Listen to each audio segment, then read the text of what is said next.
Well, hello, everybody. Welcome to the third webinar in this series of 4 webinars on climate challenges and solutions for the Caribbean region, brought to you by the U.S. Department of Agriculture's Climate Hub Network. I'm Barbara Bennett, the director of USDA's International Climate Hub, the international resource that you heard about in the first webinar, where you saw a few of our global tools and resources and initiatives. I'm joined again by Bill Gould, the director of USDA's Caribbean Climate Hub, which is located in Puerto Rico, and we pulled together some great speakers for you today. You'll learn from U.S. experts in agroforestry and tropical crop production and agrotourism. And you'll also hear from colleagues in St. Lucia who have worked with USDA's climate hubs a bit more closely, and we'll talk about implementation of climate smart practices in their area. But before we get started, I want to again share a few logistical items. So for today's webinar, you have to either choose the English or Spanish channel. And if you want to change your languages later, or you don't know how to do that choosing, click on More, and then Language and Speech, and then your interpretation language. And there's also sign language. There is a bit of an echo.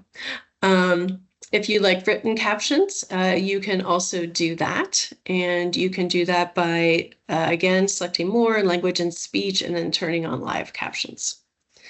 Please feel free to type questions you have in the chat. We've loved how this has been interactive and all the questions we've got and the discussions that we've been able to have. And we've reserved time after all the presentations for questions and answers. And because of the small size of this webinar, we have enabled cameras and sound, so please feel free to put your cameras on and ask questions that way. We definitely like this to be much of a discussion as possible. And so with that, let me turn it over to Bill Gould of the Caribbean Climate Hub to set the stage for our speakers. Thank you, Barbara, and welcome to everyone. Well, we wanted to focus this third seminar on sharing some climate solutions some great examples from the Caribbean. And I think one of the big benefits of having a platform like this, sharing some ideas about climate change around the Caribbean, is that there are so many good ideas that are being generated in a variety of places, and there's a lot we can learn from each other as we think of climate adaptation and mitigation solutions that work for us in the Caribbean setting. And really, there was far too many ideas to put into an agenda for an hour-and-a-half time period here, but we do have some great guests with us, and I'm going to introduce them briefly. If, as you come on and speak, if you have a little bit more you want to share about yourself or your organization, that would be great as well. And we've asked each of the speakers to present for 15 minutes or so, and then we have 5 minutes for some 1 or 2, 3 questions after each of the speakers. Our final set of speakers will be guests from St. Lucia, and we should have, after they share some thoughts with us, we should have about 10 minutes for questions. So our first speaker is Katherine Faber. She's works with the National Agroforestry Center, which is a USDA organization that is supported both by the Forest Service and by our Natural Resource Conservation Service. So it's kind of unique in that way. And they've been around for quite a while and developed a wide range of informative products for growers, really practical information. And what Katherine's been working as a fellow for the National Agroforestry Center for a while. She's in San Diego, California.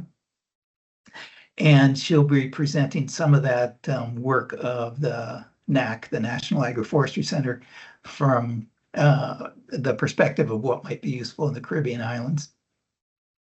We're going to follow that up with a presentation from Dr. Luis Orozco with CATIE, the Center for Tropical Agricultural Research and Education. And Dr. Orozco has a great deal of expertise in cacao, but more specifically with the use of shade trees and cacao, and he's going to share some of that expertise with us. And so both of those focus a little bit on agroforestry issues.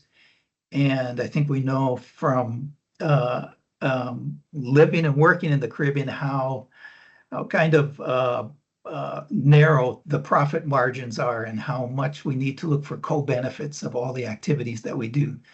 So the co-benefits associated with agroforestry and trees in terms of shade and carbon sequestration and potential benefits from wood products, those are all good solutions we'll hear from those speakers on. Finally, speaking of profit margins, we've invited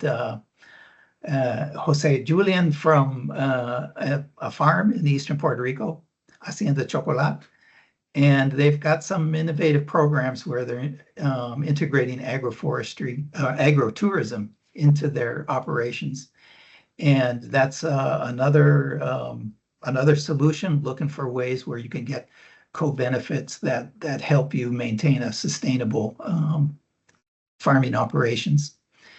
And finally, we have two guests from St. Lucia, and those include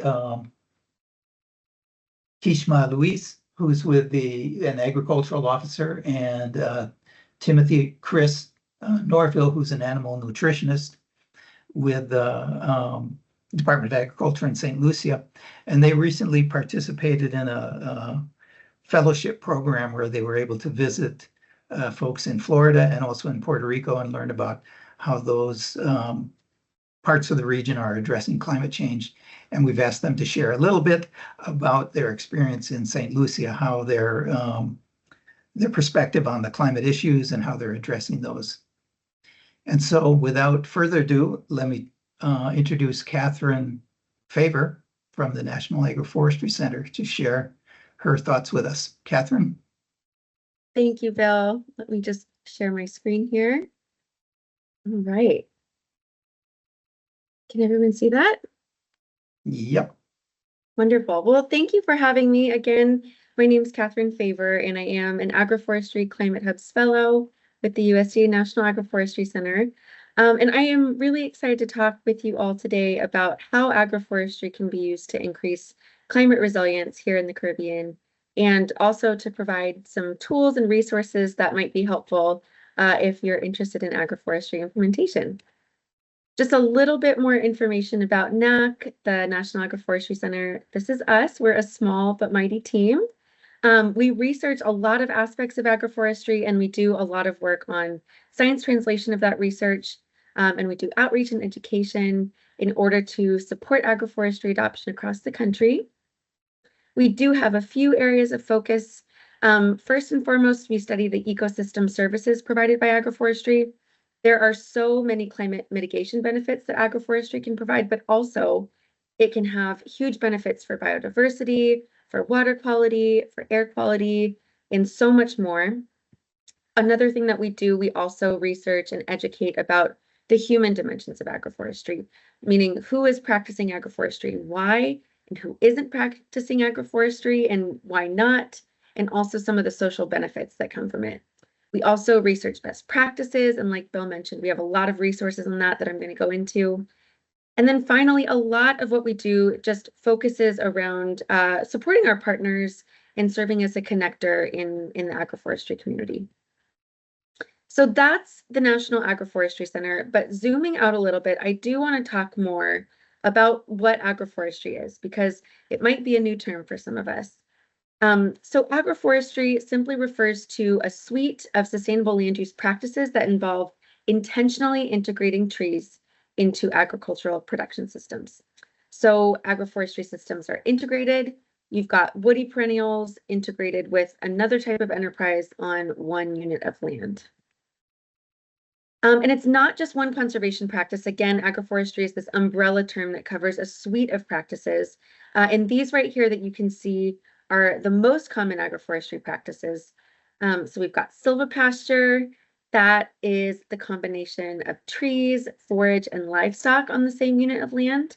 So you can see here we've got cattle that are under the shade of trees along with pasture. We've also got windbreaks and hedgerows. These are linear plantings of trees and shrubs on the perimeters of fields, and they function to slow down wind, to provide habitat for wildlife, and to support beneficial insects, so much more. We also have riparian forest buffers. So these are bands of trees and shrubs in between agricultural fields and bodies of water. So they function to promote water quality and protect our riparian ecosystems. We also have alley cropping. This is when you have rows of trees that are intercropped with rows of understory crops in between. So in this picture here, we've got a cotton that's intercropped with chestnut trees, I believe. So you can see there are two crops in one unit of land. You're utilizing that vertical space to get more production and a lot of ecosystem services. And then we have forest farming. So this is also called multi-story cropping, very common here in Puerto Rico. This is when crops are grown under the shade of trees, often under the shade of an actual forest, so you can help preserve the forest while generating an income. And then we also have forest gardens or food forests. This is one type of forest farming system where you've got multiple layers of trees and shrubs and understory crops, ground cover crops that all provide food or medicine in some way. And they kind of mimic the structure of an early succession forest. So there are a lot of different ways that we can arrange trees on our farmscapes, as you can see. But overall, all of these systems are characterized by high levels of diversity and the smart utilization of vertical space. And I do just want to pause and acknowledge here that arranging trees in this way, in these multiple layers to produce food and medicine, this is not new. Agroforestry is the way that many indigenous people in many parts of the world stewarded their land for thousands of years, and how many still are stewarding their land. So these terms, agroforestry, and all the terms I just presented, they might be new terms, but the philosophies and traditions behind those terms are certainly not new by any means. And I also just want to acknowledge that agroforestry, it's just one set of conservation practices that we can use. It's not a silver bullet solution. It's not appropriate for every context, but it is a set of tools that we can use within a holistic context to address some production and environmental goals. So that's agroforestry. Now I want to talk about some of the biggest climate risks that are affecting Puerto Rico in specific, and just go through some examples of how agroforestry can help farms here address some of those climate risks.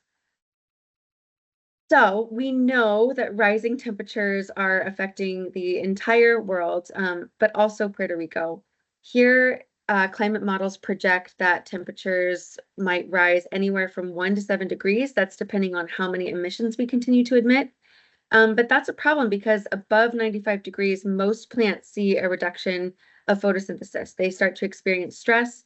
And this, of course, translates to reduced growth, wilting, tissue damage, reduced seed yield, all sorts of problems that affect both yield and quality. But there is good news. Trees can cool the microclimate by 6 to 10 degrees by providing shade and humidity. So that can have huge benefits. This can result in reduced cell temperature on crops. It leads to better overall physiological functioning, better flavor, better quality.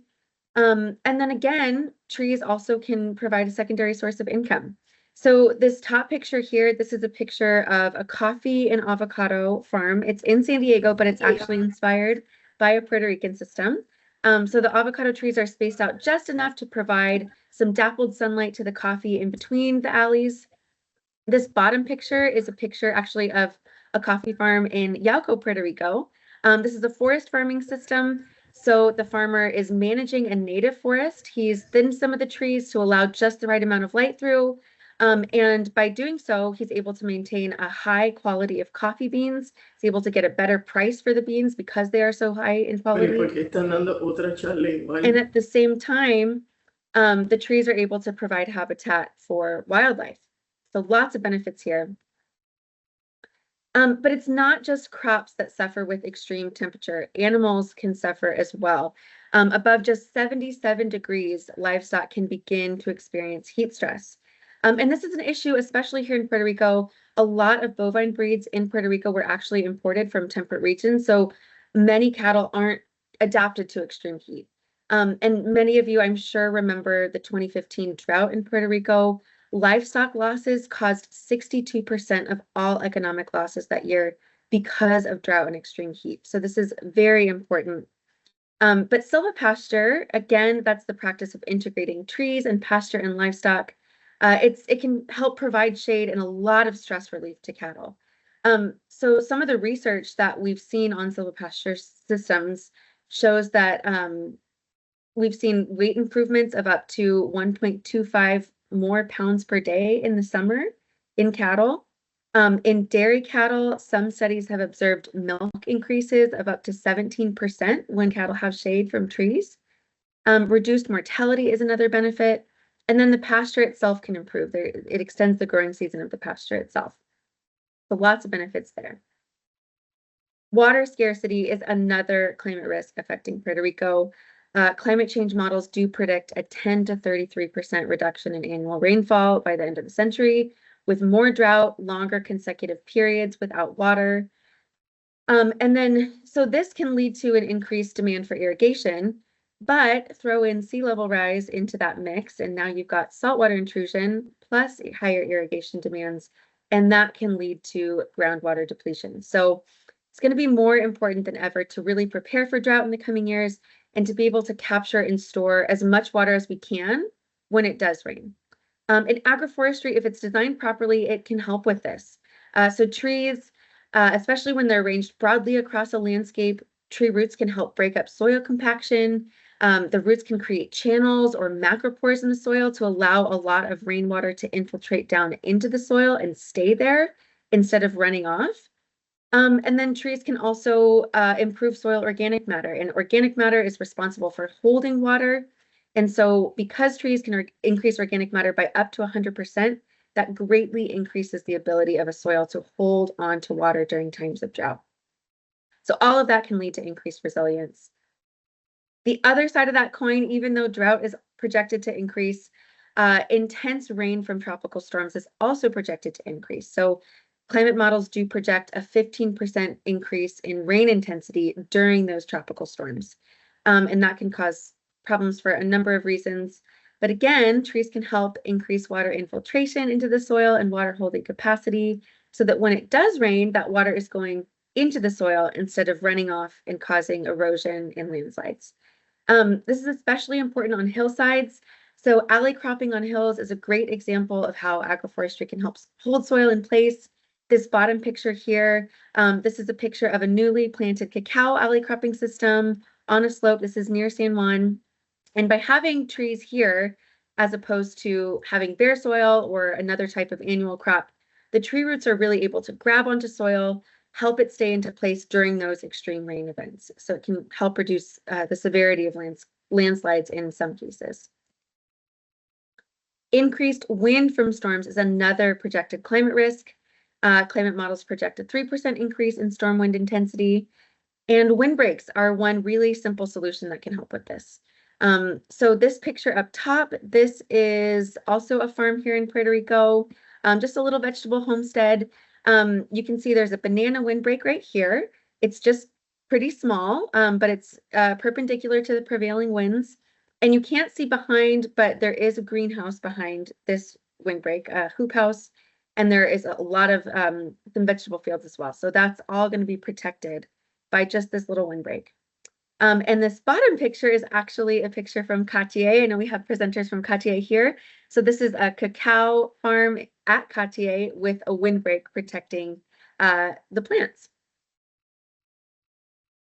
Pest and disease pressure is another risk. I don't have a ton of time to get into this, but by just having diversity in your system, that can enhance habitat for beneficial birds and bats and arthropods, which can help control pests naturally.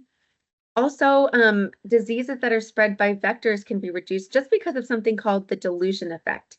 This is just a phenomenon where if a disease vector is present, if you have a diversified system, it's less likely to land on the same plant tissue twice. So that can help reduce the transmission of viruses and bacteria. And this happens with any diversified system, but it's true for agroforestry as well. This is a picture, all of these pictures here are a newly planted cacao plantation near San Juan. It's really hard to see the cacao. They're very, very small, but they're intercropped with banana. So just having that diversity in the same system will greatly reduce the likelihood of pest and disease spread. Biodiversity loss, again, that's another climate risk. Animals may become displaced by habitat degradation, but trees, again, can provide habitat for wildlife while also generating an income. This is that same coffee plantation in Yauco. So the coffee is able to produce a yield while maintaining the rainforest intact for biodiversity. So that is agroforestry, just a few examples of how it can be applied here in Puerto Rico. And now I want to talk about some of the resources that we have at NAC that can help you if you are interested in doing agroforestry or working with producers who are interested in agroforestry. So just a few tools in our tool belt here at NAC. First of all, we have quite a few technical guides. These are all available on our website. This is that science translation piece that I was talking about. These have practical information about planning agroforestry systems, designing them, and managing them. We also do have this longer brochure, this one that's highlighted here. It's called Working Trees for Islands. This has very detailed information about designing agroforestry systems, specifically for the tropics. And Puerto Rico is highlighted a lot in that information guide. We also have guides on, everything from how to mitigate heat stress in cattle to how agroforestry can adapt to increased rain intensity and everything under the sun. And we do have a few very in-depth guides, like our conservation buffers guide. This is a longer guide, very, very detailed design guide that can help design riparian forest buffers and hedgerows and wildlife corridors. This is available in Spanish, and we're coming out with our updated version in a few months, so definitely stay tuned for that. We are also getting ready to publish our agroforestry tree and shrub selection guidebook. So this is going to be a detailed guide. It's going to be profiling useful agroforestry tree species for various systems in various regions. So this will have 90 different species with information about establishment, benefits and challenges, best practices, and even marketing. So this is going to be out in a few months, so definitely stay posted for that. We also have a webinar library on our website. It has hundreds of webinars. You can filter by topic and by year. Most of these webinars, they don't have a specific regional focus, but they do provide a lot of practice-specific information. And then here on the right, this is our SARE grant database. I'm not sure if you all are familiar with SARE, but it stands for Sustainable Agriculture Research and Education. And these are grants that are given out to fund a lot of grassroots on-farm research. So this database is really interesting to just see what kind of innovative things farmers are doing, what questions are being asked, and they all have to do with agroforestry. And we do have 7 research projects that focus on agroforestry in Puerto Rico. And it's just kind of neat to, if you're interested in seeing what innovative practices farmers are doing that are a little bit outside the box. The last thing I want to highlight that we do, we research agroforestry extent throughout the country. That means where agroforestry is being practiced on the ground. So our research team has analyzed data from both the 2018 and also 2022 censuses of agriculture to get county level data about how many farms are using agroforestry. So overall in the US, there are more than 32,000 farms employing agroforestry, and that is actually almost double the amount of certified organic farms in the country. So that's exciting. And here in Puerto Rico, there are 396 farms that have reported using at least one agroforestry practice. And this is likely an undercount, one reason being that only farms that produce more than $1,000 in income are counted, unfortunately. And sometimes people are practicing agroforestry, but don't call it that. So that's another caveat. But at least 396 farms, and that translates to 5.2% of all farms. So that's actually quite a bit. But there definitely is an opportunity to get more on the ground, especially because it is such an important set of practices to increase climate resilience. So that is just a sampling of some of our resources. We definitely have quite a few more resources on our website that I didn't have time to share. This QR code, if you scan it, it'll take you straight to our website. You can explore all of our resources there. And if you do have any questions about anything, any specific resources you're needing or any other information, please reach out to me. This is my email here, katherine.favor@usda.gov. So I'll leave it there. Thank you so much. Stop sharing my screen. Well, thank you, Katherine. That's great. That There's a broad range of information available from the National Agroforestry Climate Center. Thanks for sharing that. I think we got time for one quick question. And folks, if you wanted to put a question in the chat or raise your hand and turn your microphone on, that would be great. And question in the chat, can the recording and the presentation be shared? Yes, we will share the recording. Presentations we'll check with the presenters to be sure. But if Catherine's okay with hers, we'll be happy to share that. Yeah, I see a question from Ville Kelly Bennett. Yes.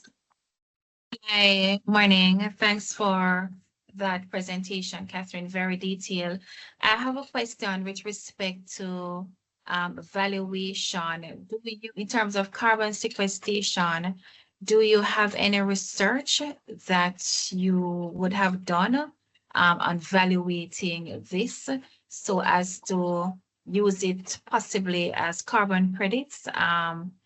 More so for financing, how can it be used for collateral, for access of finance? That's a great question. Yeah, right now USDA is working on a huge initiative to kind of try to quantify the carbon benefits of all sorts of conservation practices, not just agroforestry. There is a lot of data in Comet Planner. That's a great tool. There is an international version of that tool available now as well. Maybe someone can put that in the chat. It's a great resource, but I will say the research is still ongoing. You know, with agroforestry systems, we are able to quantify the carbon benefits a little bit more easily because you've got above ground biomass in the form of tree trunks and branches. But the below ground carbon is a little bit hard to quantify. Some carbon volatilizes back into the atmosphere. This is true of any agricultural system. So, you know, we do have a good set of science out there, but it's still evolving. And we are actually at the National Agroforestry Center working on more research to determine the best practices for sampling methods, not only for agroforestry, but also for other conservation practices. So that is definitely ongoing, but Comet Farmer is a great first step, I would say. Really good question. Great. Well, thank you very much, Katherine. I think we'll move to our next speaker. And I would like to invite Dr. Orozco to share your screen and presentation. And this is a great segue talking about benefits. Dr. Orozco is going to speak to us about the co-benefits of timber trees in cacao production.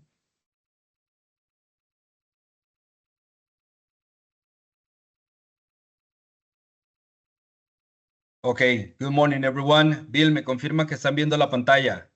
Sí, está bien. Okay, this is going to be in Spanish. I said right at the beginning of the meeting, I just woke up a little bit tired, so it's going to be in Spanish. So I hope you enjoy and understand as much as possible.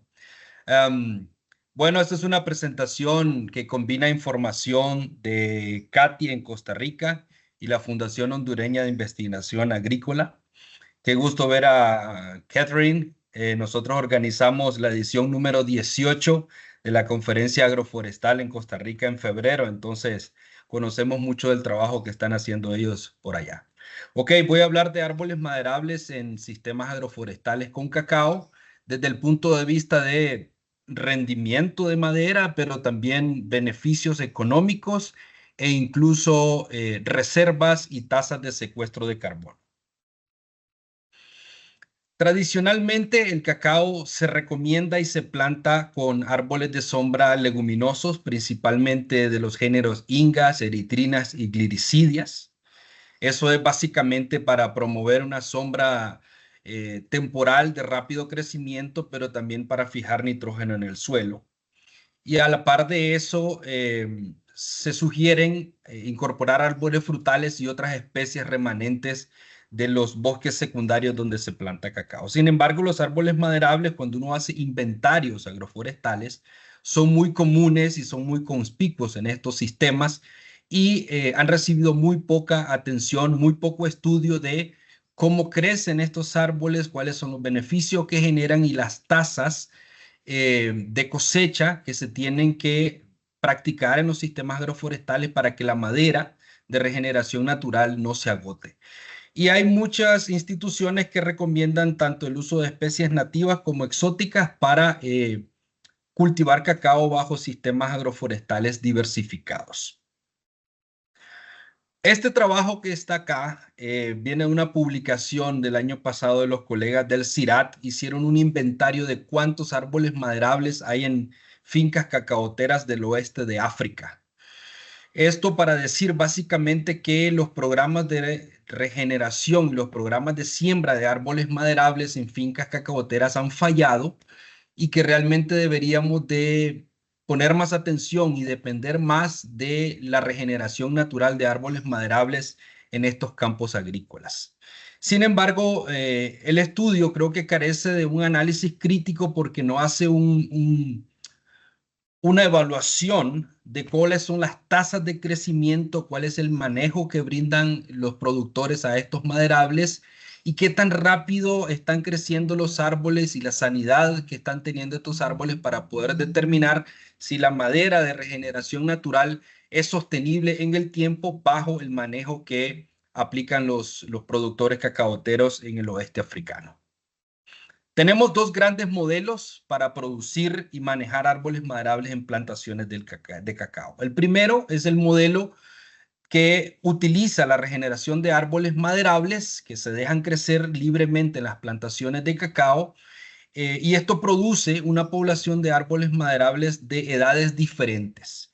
Por lo tanto, el estudio, el manejo de estas poblaciones y las decisiones bajo este modelo son creo que un poco más complicadas que el modelo número 2, que es donde empiezo de una línea base 0 y empiezo a combinar cacao con árboles maderables a un arreglo, a un diseño agroforestal mucho más ordenado, mucho más planificado. En el primer modelo es importante entender cuáles son las tasas de mortalidad, las tasas de reclutamiento, las tasas de crecimiento y obviamente las tasas de aprovechamiento de esos maderables para que a lo largo del tiempo esos sistemas agroforestales no se queden sin madera. En el otro modelo número 2, pues la planificación de los raleos, del manejo de esa sombra es mucho más, es mejor planificada y por lo tanto hay menos riesgo de quedarse desabastecidos de madera en el tiempo. Vamos a ver, en el primer modelo les decía que aquí necesitamos implementar muchos estudios y muchas herramientas de las ciencias forestales. Yo necesito entender cuál es la distribución de los diámetros, de las alturas y la sanidad de los árboles que tengo en estas plantaciones de regeneración natural para poder determinar con mucha precisión esas tasas de mortalidad, de reclutamiento, y aprovechamiento de estas especies maderables. Y también necesito conversar con los productores que manejan estos sistemas para poder entender cuáles son las decisiones y las prácticas de manejo que ellos imprimen sobre estos árboles para manejar una población que se sostenga en el tiempo. Entonces no es un asunto tan sencillo de decir que los árboles de regeneración natural son mejores o más convenientes que los árboles maderables que se establecen desde cero a lo largo del tiempo y acompañando a los sistemas agroforestales con cacao. Necesitamos estudiar muy bien esa población y entender también cuáles son los árboles que están llegando a los diámetros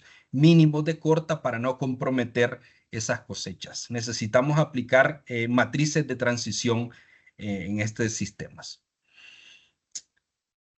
Los árboles maderables, les decía, son muy abundantes en las fincas cacaoteras de Centroamérica. Aquí ustedes pueden ver, si vemos en estas barras, las barras de color con cuadros. Voy a usar el puntero. Las barras acá de abajo indican la población de árboles maderables que está presente en los sistemas agroforestales con cacao. Básicamente en todas las fincas, un 30% de la población de esos árboles son maderables y están generando una buena cantidad de madera que los productores venden o utilizan en sus fincas como beneficio de manejar la regeneración natural de estos árboles. Nosotros determinamos en Centroamérica que las tasas de aprovechamiento de esos árboles andan alrededor de 0,6 a 1 metro cúbico por hectárea por año. Es decir, el aprovechamiento es bastante bajo porque los productores dejan regenerar muchos árboles para después decidir cuáles son los que tienen mejor forma, mejor rendimiento volumétrico y aprovecharlos en el momento donde hay un mejor precio en el mercado local. También hemos determinado el stock de carbono y las tasas de secuestro de carbono. Nos vamos a concentrar en este gráfico de barras que está acá. Esto es above ground carbon. Aquí básicamente lo que podemos ver es que en promedio todos los sistemas agroforestales de cacao de 6 países de Centroamérica, Nicaragua, Guatemala, Honduras, Costa Rica, Panamá, tienen una reserva de carbono en la biomasa aérea alrededor de 50 toneladas por hectárea. Y de esas 50 toneladas, más o menos el 35-40% viene de la biomasa y el carbono que está almacenado en los árboles maderables. Es decir, son muy importantes desde el punto de vista también de stock y tasas de secuestro de carbono. Y también nosotros determinamos que esos sistemas agroforestales secuestran cada año entre 2 y 4 toneladas de carbono por hectárea. Es decir, tenemos los elementos para poder incorporar los sistemas agroforestales con cacao con sombra diversificada, que incluye maderables, a mecanismos de pago por servicios ambientales. Este estudio lo completamos en 2013 y solamente 10 años después, es decir, hoy, se está materializando ese pago por secuestro de carbono. Esta es una plataforma que se llama Sómbrate, tiene acciones en Colombia, Perú y Centroamérica y está pagando a pequeños productores de café y cacao por el secuestro de carbono. Y uno de esos estudios que sirvió de base para ejecutar este programa fue precisamente ese trabajo que hicimos nosotros en Centroamérica allá en el 2013. El segundo modelo, les decía, es aquel modelo que incorpora árboles maderables desde el inicio de la plantación junto a las plantaciones de cacao. Y por lo tanto yo tengo poblaciones de árboles maderables de la misma edad con los cuales puedo planificar bien los raleos, el manejo silvicultural, el aprovechamiento y obviamente puedo evaluar de una mejor manera la sanidad de esos árboles. Ahora vamos a ver resultados de este modelo.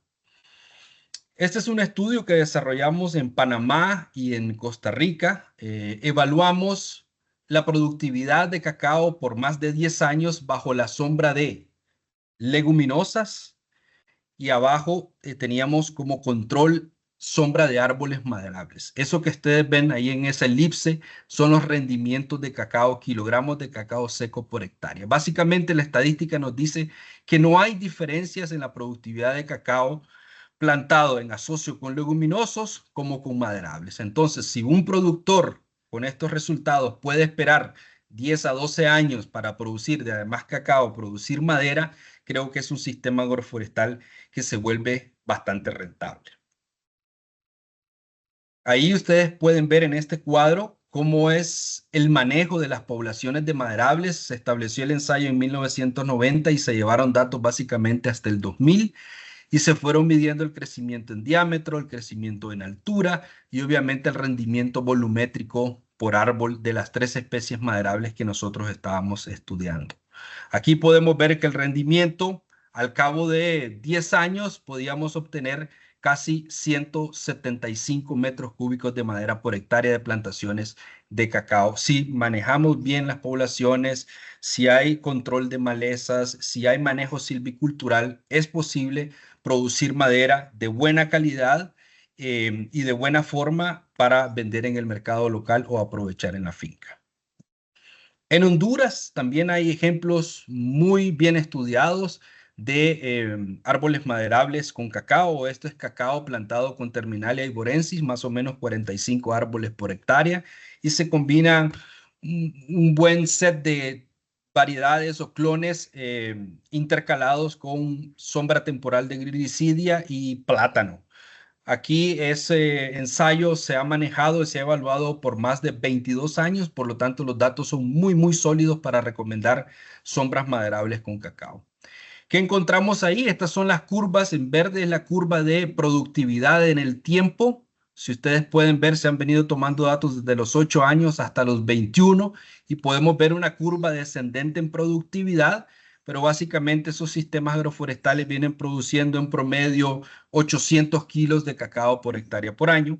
Por el otro lado, la curva de círculos rojos, pueden ver la incidencia de enfermedades. Hay una relación inversa entre la caída en la productividad y obviamente la subida un poco en la incidencia de enfermedades a lo largo del tiempo. Eso es algo que hay que controlar. Los árboles maderables o cualquier árboles asociados no podemos dejarlos a libre crecimiento. Siempre tiene que haber un manejo, poda, controlar el ancho de la copa, bajar ramas, etcétera, para que esa incidencia de enfermedades no nos cause problemas en la productividad de cacao.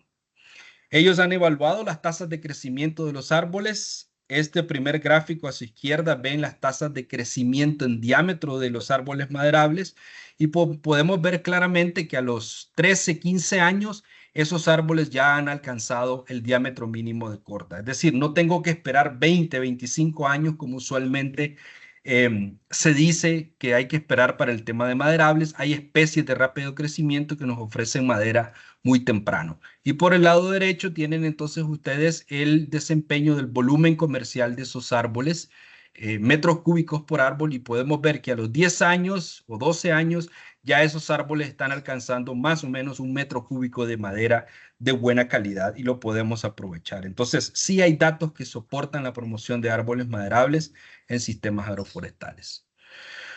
Este es otro estudio, perdón, este es otro análisis que se hizo en ese ensayo. Voy a explicarlo rápidamente. En el eje Y tienen ustedes cobertura arbórea y en el eje X tienen el área basal acumulada de los árboles maderables que están en plantaciones de cacao. Si nosotros cruzamos una línea entre cobertura arbórea cercana al 40% y cruzamos otra línea en área basal más o menos a 12 metros cuadrados de área basal, esos círculos, mientras más grandes los círculos, significan que son mejores los rendimientos de cacao. Podemos determinar mediante este análisis que una cobertura arbórea de un 40-42% y un área basal que no supera los 12 metros cuadrados es una combinación ideal de árboles maderables que no comprometen el rendimiento de cacao. Es decir, puedo tener una buena cantidad de cacao y también dejar que esos árboles crezcan bien y obviamente generen madera en 10, 12 años, como ya lo venimos viendo. Rendimientos. Este es un análisis de ingresos generados de plantaciones de cacao con maderables y otros componentes. Ustedes pueden ver acá tenemos cacao, plátano, madera y Gliricidia sepium. Esto es miles de dólares acumulados por hectárea después de 22 años que se cortaron todos esos ensayos, y podemos ver claramente que hay algunos sistemas donde la madera aporta aproximadamente el 30, el 35% de los ingresos. Los rendimientos económicos en estos sistemas agroforestales andan alrededor de $3,900 a $4,000 por hectárea por año, y de eso básicamente la mitad viene de los ingresos que genera la madera. Hay otros ejemplos en Latinoamérica, no solamente es maderables, realmente cacao es una planta muy versátil y los modelos agroforestales pueden ser múltiples. Yo puedo combinar cacao con hule, con Hevea brasilensis, puedo combinarlo con coco, con otras especies maderables no tan tradicionales como los eucaliptos que uno puede ver en Colombia, o especies maderables nativas como se llaman bolainas, capironas en el Perú. O sea, los ejemplos están a la vista, la información es sólida, es suficiente para poder también recomendar árboles maderables asociados con cacao y obtener madera, ojalá a la mitad o al final del ciclo de corta y de renovación de las plantaciones de cacao. Estos son los mensajes finales. Tenemos dos modelos para producir cacao y madera, uno de regeneración natural donde necesito entender la dinámica de las poblaciones, las tasas de reclutamiento, el manejo, etcétera, para poder definir bien mi sistema de aprovechamiento, y el modelo número 2 donde inicio a plantar cacao junto con los maderables y tengo la posibilidad de planificar las labores silviculturales con mayor raciocinio y obviamente maximizar los beneficios de cacao y de los maderables en una misma unidad de tierra. Muchísimas gracias. Ahí está mi correo electrónico y estamos también a la orden para preguntas. Puede compartir la presentación y Eso es todo.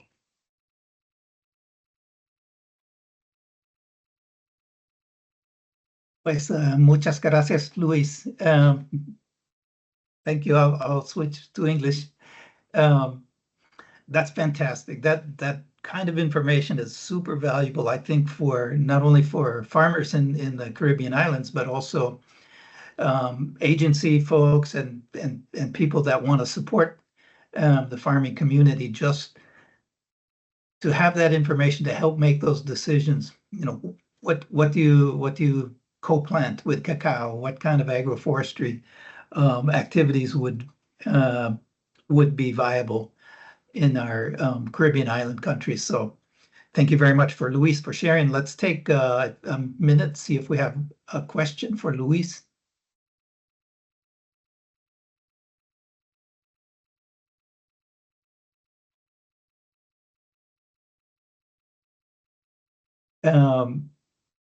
We'll put in the chat a collaboration between the Caribbean Climate Hub and Luis over the summer.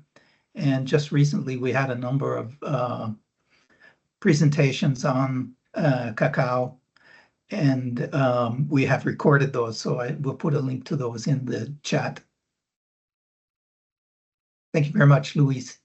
Let's see, I do have a question, Tamika Seals Manzano. Hi, good day, everyone.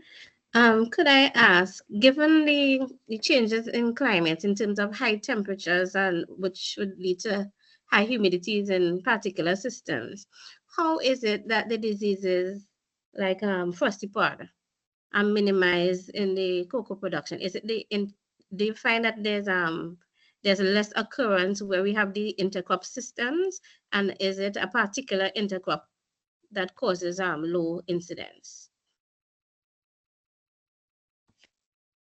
Wow, that's the million question. Ok, en términos de microclima, se sabe y se ha evaluado que la sombra en plantaciones de cacao reduce, por ejemplo, la temperatura de la plantación más o menos 2.5 grados centígrados. Ese es el gran beneficio en términos de microclima. Ese microclima, obviamente, cuando hay menor temperatura y mayor humedad relativa, favorece a las enfermedades. Sin embargo, lo que se ha determinado también es que uno, cuando combina árboles de sombra en plantaciones de cacao, tienes que procurar que haya una separación entre el dosel de las plantas de cacao, el estrato de las plantas de cacao y el dosel de sombra que pones encima, una separación más o menos de 8 a 10 metros para que tengas una ventilación y una eliminación de ese exceso de humedad que favorece a las enfermedades. Entonces, el secreto es la estratificación vertical de los árboles que usted quiere asociar en plantaciones de cacao. Siempre vamos a tener incidencia de enfermedades. Esa estratificación vertical tiene que combinarse con las prácticas culturales, como son la remoción de los frutos enfermos de manera quincenal. Ojalá aplicar algunos productos también que prevengan la dispersión de frosty pod o cualquier otra enfermedad que usted tenga ahí. Entonces, es una combinación de prácticas culturales con buen diseño y estratificación vertical del sistema para reducir al máximo posible las pérdidas por enfermedades.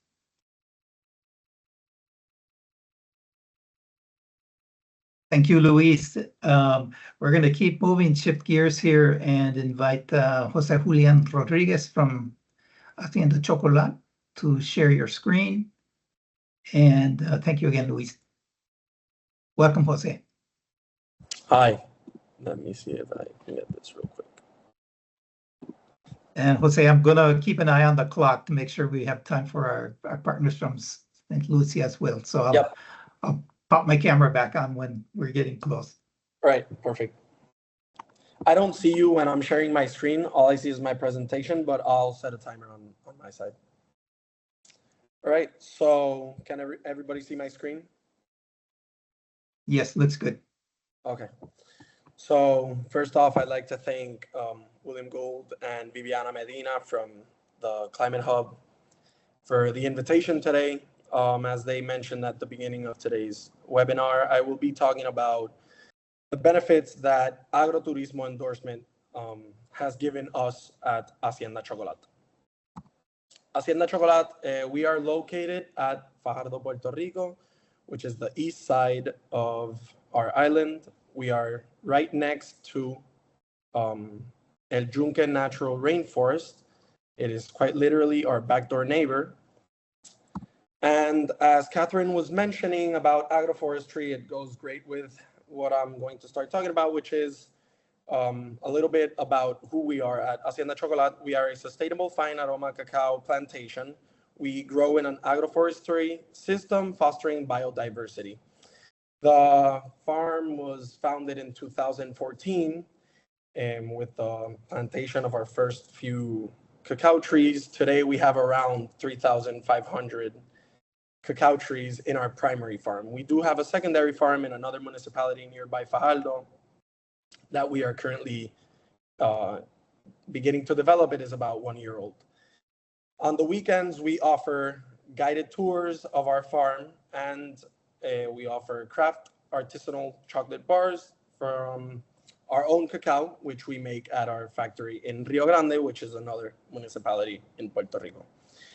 In 2021, we were endorsed by the Puerto Rico Tourism Company under the Agroturismo program, which is what I will be talking about today. A little bit more about Hacienda Chocolat. Our cacao won in 2021 the Cacao of Excellence Silver Award, and 2 of our chocolate bars, the 75% cacao dark chocolate bar, won the Silver Award at the Academy of Chocolate Awards, and our white caramelized won the bronze, both of them being in 2023. Our mission at Hacienda Chocolat is to celebrate Puerto Rican cacao and support local agriculture. So what is agroturismo?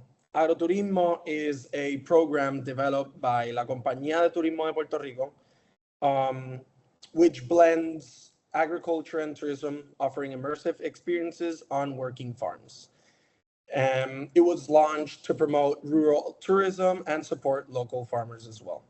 Their main objectives is summarized in the table you see provided below, which promotes agricultural tourism on the island. It supports local agriculture and rural economies. It provides cultural and educational experience for tourists, which attracts more tourists to our island. And it encourages sustainable farming and ecotourism. The key components of the agroturismo experience. There are several. We benefit from, as I mentioned earlier, our farm tours. We have on Saturdays and Sundays, we have educational guided tours to the cacao plantation and rainforest, tree to bar chocolate production explanation, which is our main source from how we make our chocolate bars, is what I'm trying to say. And you get to taste our award-winning bars. So we educate the local and foreigners that visit our farm, the history of the cacao tree. We explain to them the process of how we maintain our trees, what Katherine was saying earlier about the agroforestry. As I mentioned, we do practice agroforestry. We have planted within our plantation what was native to our farm when we acquired it back in 2014, which was Venezuelan palm trees. We have oak trees, among other wood trees, and we have planted as well banana trees and plantain trees. We have cane sugar, pineapple, among other crops, all within the cacao.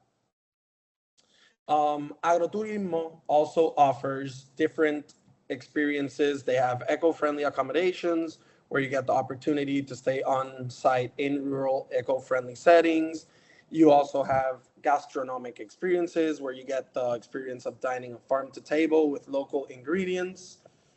They also offer workshops and classes, events and festivals. These are all from other farmers and enterprises that belong to the agroturismo, or they don't belong to. They are endorsed by the agroturismo program. The benefits of agrotourismo, well, the first is for tourists, you get, they have the unique travel experience and cultural immersion. For farmers like myself, we have an additional source of income and preservation of agricultural traditions. For the environment, we have the promotion of sustainable farming and ecotourism. What this means is, for example, when we have our tours, we do not provide plastic utensils or plastic water bottles. We have actually water fountains where we encourage our visitors to bring their own water container, and they are free to fill them at their convenience. And obviously for the local economy, we have an economic stimulation and job creation in rural areas.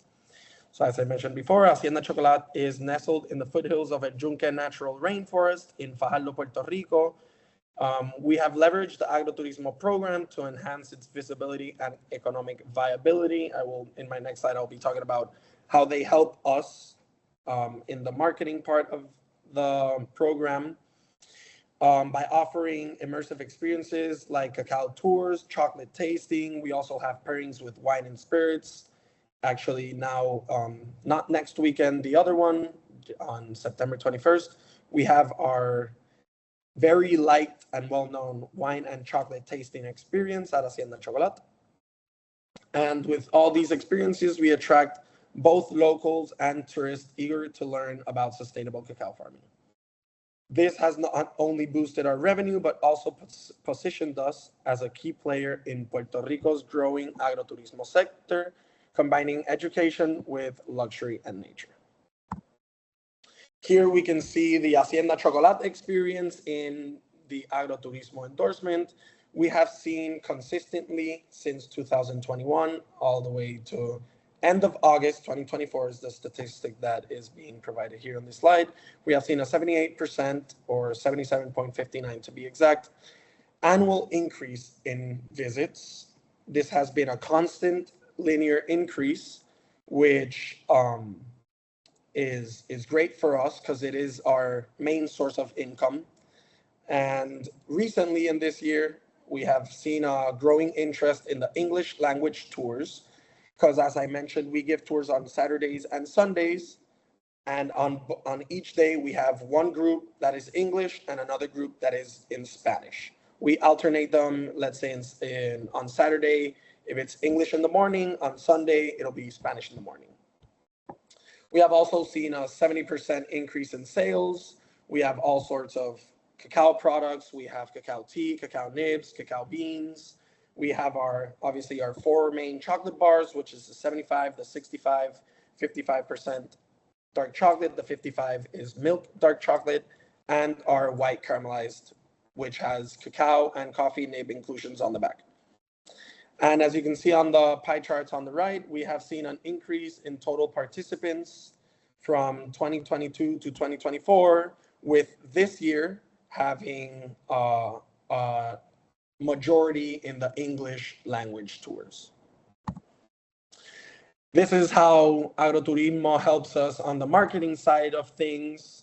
They have 3 platforms. They have Discover Puerto Rico, they have Voy Turisteando, and they have their own platforms, the CT Puerto Rico, which is Compañía Turismo, on Instagram, Facebook, and they are constantly posting and inviting tourists to visit all of their companies that are under the Agroturismo. So why do you want to choose Agroturismo as another source of income? It experiences Puerto Rico's culture, cuisine, and agricultural heritage in an immersive way. It supports sustainable tourism and the local economy, and you get to discover the island's natural beauty beyond the beaches, which is our main attractor to Puerto Rico. This is how you can get involved with us. You can visit our farm. We'd love to see you pass by. You get to, if you scan the QR code, it'll take you directly to our website, where you get to see all of our bookings and all of our awards that we have won throughout the years. And for my part, that would be exactly on 10-minute mark. So thank you very much for the time. And if you have any questions, I'll be happy to answer them. Sure. Thank you very much, Jose. That's a really inspirational approach and successful, it looks like, approach to helping build some sustainability into your farming operations. Let's see if I see any hands up. If we have any questions, we've got time for a question or two. And I might, let's see, Jose, if you could stop sharing, that would be good. Thank you.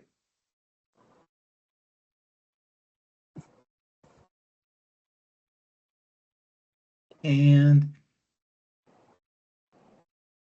I'm not seeing any hands up. There are some questions in the chat that we haven't had a chance to get to, but we do have one here for Jose. If you could share some of the challenges that you've had setting this up, that would be great. Yes, so I like to make the clarification. I did not form part of the what do you call it, solicitation process of the agrotourism, but I do know that one of the things that they asked for, which was a complicated aspect of the getting the endorsement, is the insurance.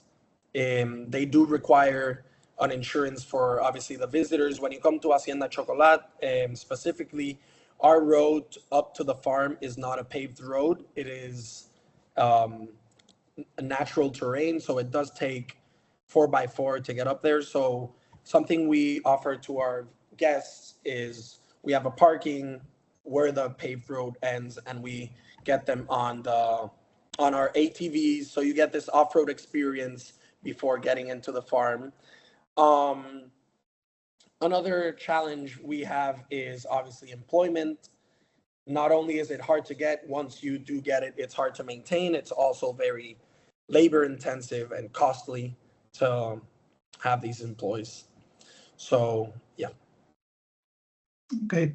Thank you, Jose. Appreciate it very much. If you have further questions, feel free to put those in the chat. We'll try to get to those and respond to folks as we can. But let's... I see another question from Katherine. It says, have there been any challenges with marketing to get the word out? That is a great question. We actually, we market ourselves through our social media platforms. Our visitors mostly like to use, we have most engaged in Facebook, but we also use Instagram. And La Compañía de Turismo, the Puerto Rico tourism company, do a great job doing marketing for us, as I presented in the slides. They do marketing in Facebook, Instagram. They have the Discover Puerto Rico website. We have heard guests at the farm say they found us through television, the national television.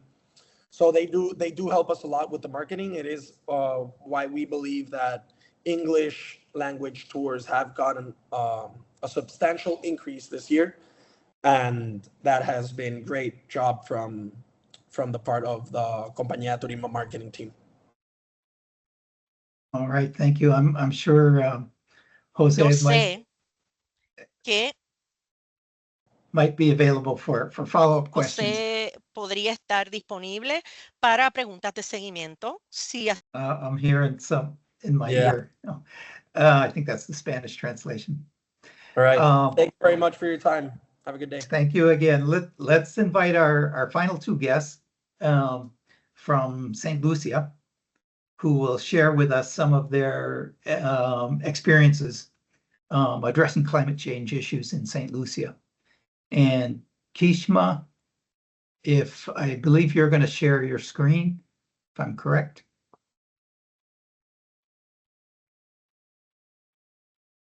Good morning. Yes, I am.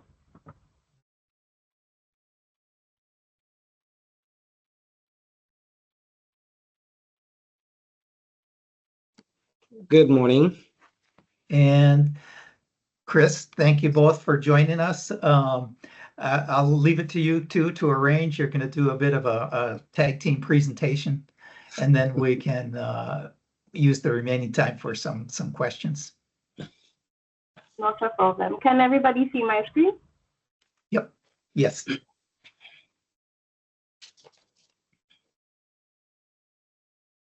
I think I did something wrong. Wonderful. So, my name is Kishma from the Ministry of Agriculture, and my colleague here is Norville. He is an animal nutritionist. We were tasked with discussing implementing climate smart practices, opportunities and challenges in St. Lucia.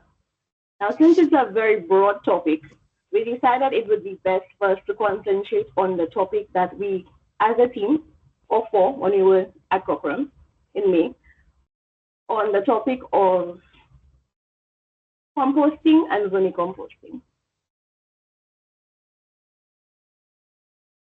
So, we decided on vermicomposting and composting as our final project because it covered food security, improved livelihoods, and soil health. To change the fruits of a tree, you must first work on its roots. A brief overview as to what composting is. Composting is the breakdown of organic materials into its lowest form, which is humus, and it is called the end material is called compost. Vermicomposting, again, is the breakdown of organic materials to its lowest form by the use of earthworms. The most popular earthworms used is called the red wriggler. Sorry. This is me holding the vermicompost at the Lions Farm in Miami during the training. Okay. Benefits of composting and vermicomposting. It improves soil health. How does it do so? It positively impacts on the soil structure, texture, water retention capacity, and the amount of nutrient content in it. It reduces waste as it reduces on the amount of organic material that enters the landfill. It supports sustainable agriculture. It reduces on greenhouse gases, mainly methane, again from the landfills, and it conserves resources as farmers use far less fertilizers and pesticides as they can use both the vermicompost and the compost for composting. It increases on the biodiversity of the soil as well, or the soil ecosystem. Opportunities, the organic waste management. Land is a limited resource, and St. Lucia is only 258 square meters. So if we can just reduce on the amount of organic waste that enters the landfill by a quarter, it would not only reduce on the amount of methane emissions from the landfill, it would also help us in producing more wholesome food, bringing us closer to food security. Sustainable agriculture. Sustainable agriculture is farming that meets the food and fiber requirements of a nation while protecting or even improving it for further generations. And since both vermicomposting and composting aid the soil's health positively, it is definitely a part of our sustainable agriculture. Enhancing soil health and soil erosion. Since vermicomposting and composting both aid in the water retention capacity of the soil structure, and the soil texture, it reduces on erosion. We are very mountainous in St. Lucia and we are tropical.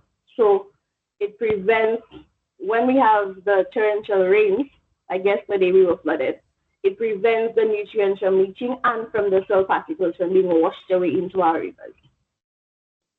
Opportunity, climate smart mitigation and resilience. It helps with a carbon sink for the soil. And again, if in times of drought, when it's very dry, since you've incorporated compost or vermicompost into the soil, it prevents the soil from being completely dry and breaking down. And when it rains heavily, it doesn't leach. From this point, my colleague Timothy will take over. Hey, hi, good day. Well, you could all call me Chris. Okay, we are going to look at the opportunities and we are focusing on the building community resilience and the engagement. One of the main things which you could get is that we could get to the point of commercialization, and we could have this product, which is the compost itself, packaged and sold as a value-added product, or more like an organic soil, how would you put it, soil-based commodity. This also adds nutritional blend or value to it. It is something which you could package and sell not only locally, but hopefully regionally. But this has to go through different checkpoints in order to meet the requirements or criteria if it's going to be exported. These can be focused for farmers, for gardeners, for horticulturists. Okay, the export potential of this, once the proper quality control is done and necessary packing is done, these will afford us the opportunity to export and to also use for local. It gives us the opportunity for job creation, whereas you could have different areas which you could focus on. People who would do the collections, people who would do the processing of that product until it's finished and ready for sale, and then people who could retail that product. Okay, next slide. Next slide, thank you. Integration with national climate strategies. The contributions of the contribution towards national food security. Through composting, farmers increase their crop yields and they're dependent on imported fertilizers. One of our major problems with imported fertilizers is how regular it is. It's not always available. And if farmers are able to realize the potential by using what is actually local and create this compost, or the secondary one, which is the vermicomposting, it will show them that, one, it will cut on their costing and it gives you a better organic product in the end. The government and NGOs support. We are saying there is a growing push for climate smart agriculture, and we need the support from those technical people. And the technical people will normally come from the organization that's Cochrane when they give us that training. Maybe at some point we too can become master trainers, but the government and institutions like CADI and educational institutions like our agricultural college, if we have people in those places who are able to pass that information on, not only to students, but to farmers as well, it will lighten our burden and help us manifest this new introduction. Composting is new, but the vermicomposting is, and it cannot stand on its own. It is a secondary part to the composting. So we want farmers to move from the composting or use a combination of the composting and the vermicomposting to better their end product on their farms. Next slide. The constraints. Lack of awareness and knowledge. The limited awareness by our farmers, because those farmers, many of our farmers are in the age group of 70s and 80s, and those are set in their ways, and they're always reluctant to change. Even if it's given free of charge, they're reluctant and they want to do what they've been doing. So we need to be able to set up programs and training sections in the form of farmer field schools, one-day workshops or short workshops, and have them come in on demonstration plots or even on their plots for them to see how it is done and see the benefits which could arise from that. The training gaps which we are going to come up with, or which are there, is that the government, although we are the staff who are bringing across the information, we too need to have the staff who are properly trained in order for us to filter that information across to the farmers, and so that the farmers could feel comfortable and want to carry on. Educational outreach, minimal extension services targeted at promoting these practices. And as I said, not only for the farmers, but also in places like the schools and other little community-based project areas. Next slide. The constraints, initial investment and infrastructure, the startup costs. The startup costs where it comes to getting the worms, and the equipment, those are normally have to be imported. So it's sort of costly. What we have tried in the past with composting on different satellite farms, you found that those were done on farmers' private holdings, and it made it difficult for accessibility. So maybe we may have to do a shift and move over to areas like maybe the government farm, like in our case, Volet, Surfer Community College farm, and maybe Kadi. So we create free satellite areas, which makes it more accessible for people to come in, learn, also get the product and use.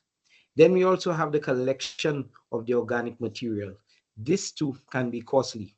But if you have to go out to every farm and collect, let's say we're talking about livestock waste, there are costs which you have to factor in.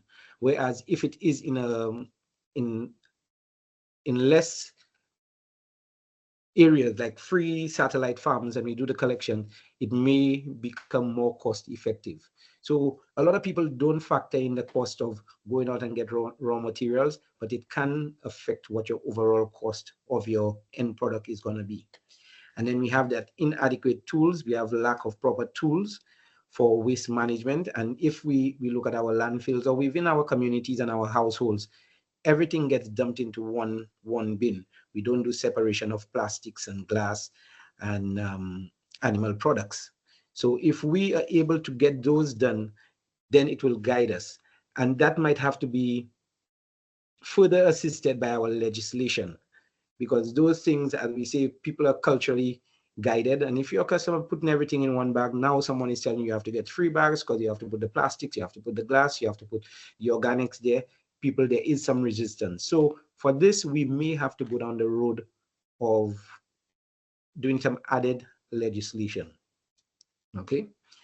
Next slide, constraints, availability and quality of organic material, the contamination risks, non-organic inputs such as plastics, as I said earlier, pesticides, metals, all of those things when they're collected, in order to get them, you have to make sure that they're separated so they don't go into the compost bins.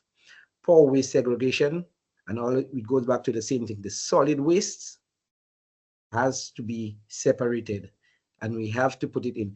We have started in our landfill where we are doing some composting, and so far it's going good, and it is mainly sourced out from all those large trees and branches which you go around and prune, and then they create the compost heap. So now they have already started producing compost on a large scale, and that's just in one area.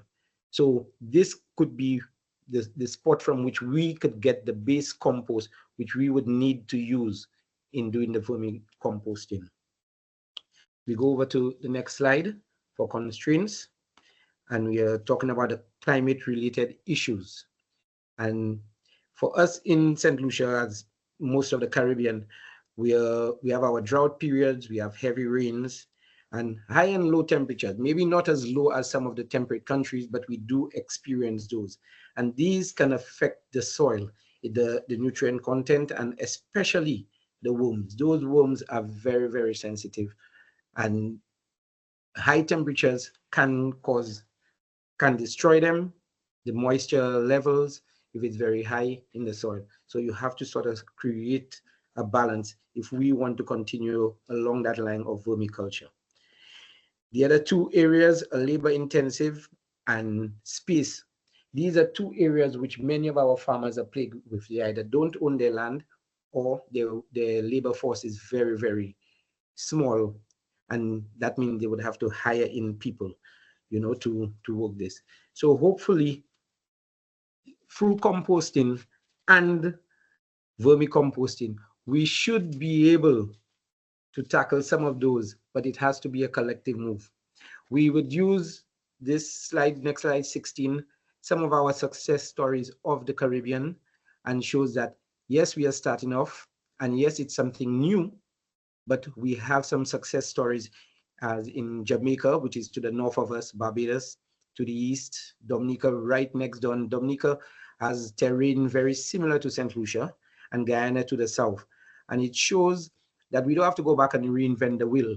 We could use the examples and we could use some of the challenges which those countries have faced and implement it so that we too can have an easier success story. We will have a success story. So I don't have to say we're going to try and then we fail. We will have a success story, but we can use our other fellow Caribbean countries and the information which they have done and the results they have gotten to help us along the way and achieve our goal. Thank you.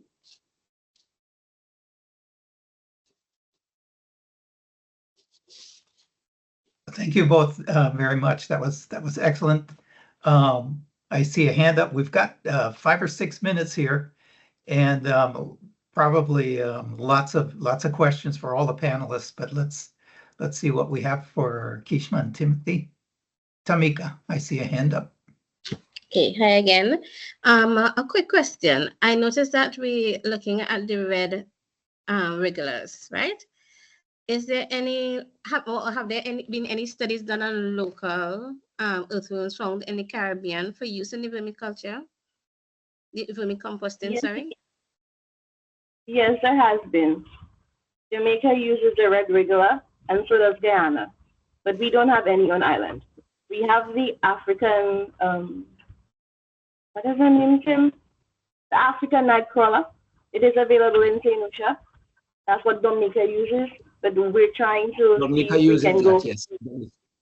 department to get the red regulars. But nobody is doing vermicomposting in St. Lucia currently.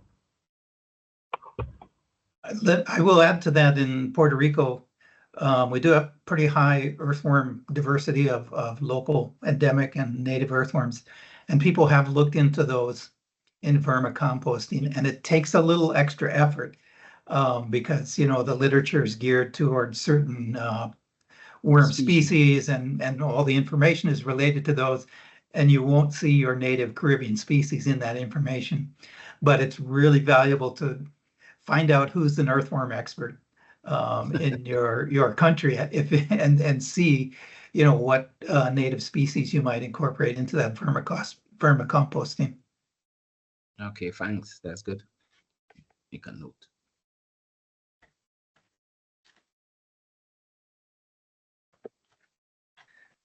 Well, I will thank all the speakers for joining us. We might have time if I get some more hands up for questions, but to me, it's fascinating that we have lots of good examples of practices, climate smart practices that can help us. But the challenge is really integrating those into all of the complexities of reality of trying to implement those on a farm, into the markets, into the regulations, and make sure that there's something that works for folks at the farm level.